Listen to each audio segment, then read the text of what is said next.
Sige, magmakawa ka. Pag nagmamakawa ka, mas lalo akong ginaganahan. Tulong! Tulong! Ano? Nagahasa ka?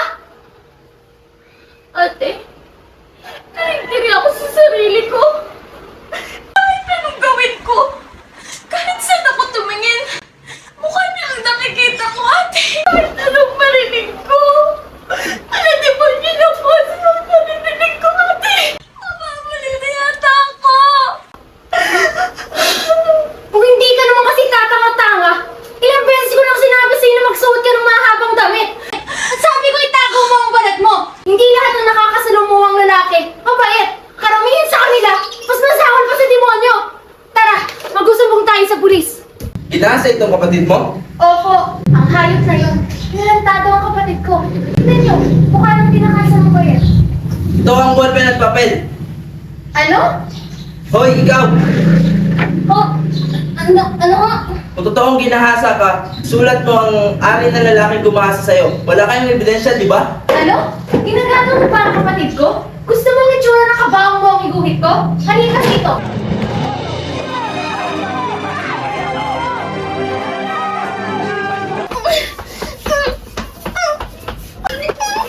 Anong ginagawa mo? Tigilan mo yan! Tis ka? Tangin na lahat na lang nakamalasan sinalo mo! Anong sasabihin natin kinanay niyan? Ate! Ayoko mabuhay ang batang ito! Ate! Ate! Hindi pwede!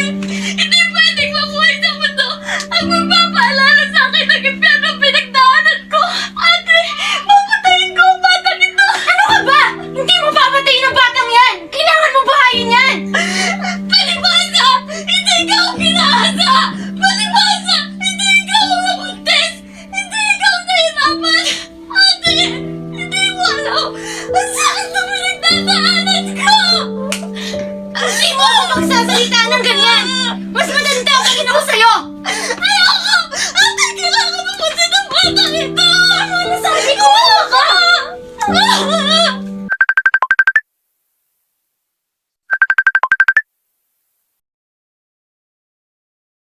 Oh, Nay! Kamusta kayo? Ayos lang naman. Kamusta kayo dyan? Nasaan si Ining? Miss ko ng batang iyan eh. Nay! Tulog na eh. Sa sunod na lang po kayo mag-usap, ha? Pasensya na po. Ay, alam mo namang yan lang ang nagtatanggal ng pagod ko. Mahal na mahal ko kayong magkakapatid. At gagawin ko lahat para sa inyo kahit maubos man ang lakas at dugo ko. Pasensya na ha at ganitong buhay ang nakuha nyo. Hindi ko sinasadyang iparamdam sa inyo lahat ng pagod at hirap sa mundo. Sige na nga! Nagdadrama pa ang nanay eh. Bye na mga anak. Ingat kayo. Mahal ko kayo palagi. Sige po, Nay. Bye din po. Mahal po namin kayo. Ingat rin po kayo dyan.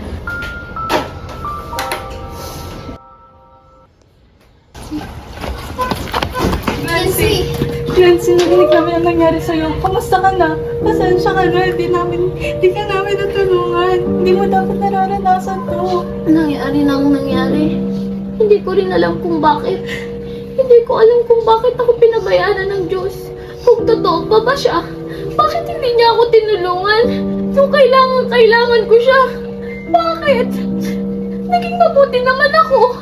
Namuhay naman ako ng tama. Hindi ko alam. Ang dumi-dumi ko na. Hindi namin alam kung paano ka matutulungan. Pero nalulungkot kami sa sinabit mo. Walang babae ang dapat makaranas ng ganito. Sino bang hayop na may gawa niyan sa'yo? Sabihin mo. Kagatihan namin siya para sa'yo. Wala kaming ebidensya. Hindi kami kampihan ng mga pulis. Hindi ko alam. Hindi kami makapagsampa ng kaso. Hindi, sabihin mo sino. Gagatihan namin siya. Sabihin mo. Si...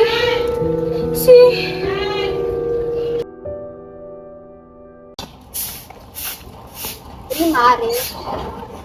Narinig mo ba yung balita? Ano yun? Nabuntis daw yung si Gracie. Ang sabi, naghahasa daw. Pero tingnan mo naman yung itsura. Oh. Yung itsura ng batang yan, mukha namang ginusto na yun. Pakiramdam ko rin. Laging maiksi ang suot, laging labas ang balat. Yan. Sabi, inakit daw. Tapos nung may nangyari, ayaw naman panagutan ng lalaki. Kaya yan, sinabi, naghahasa daw siya. Matalino ding bata. Akala ata mauutol niyo tayo. Kaya, sige, Mari, una na ako. Sige, bye-bye! Sige. Sige, Ning! Iiri mo pa! Iiri mo pa! Laksan mo! Iiri mo! Nakikita ko na ang ulo!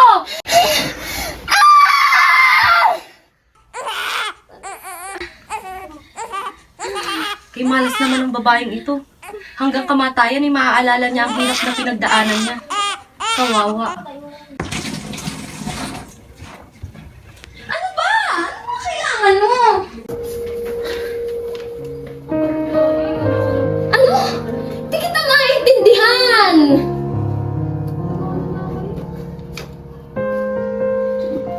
Ano ba? Anak ka na nga ng kabalasan? Kulang-kulang ka ba?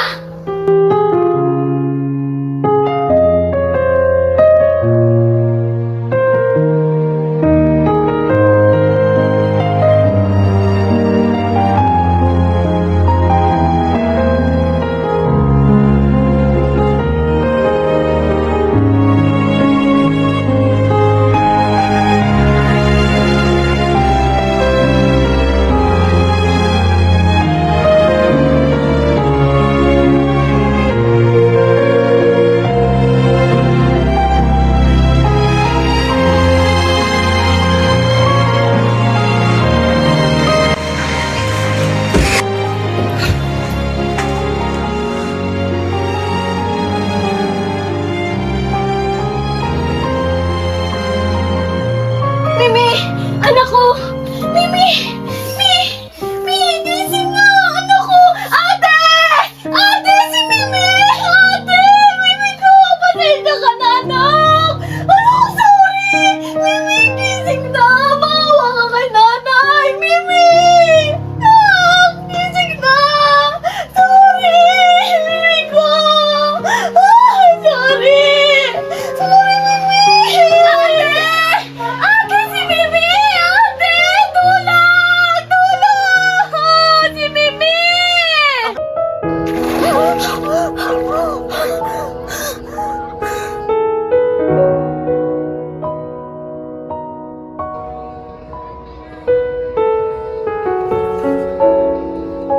Anak, pasensya ka na sa mga pagkakataong nagkulang ako bilang ina.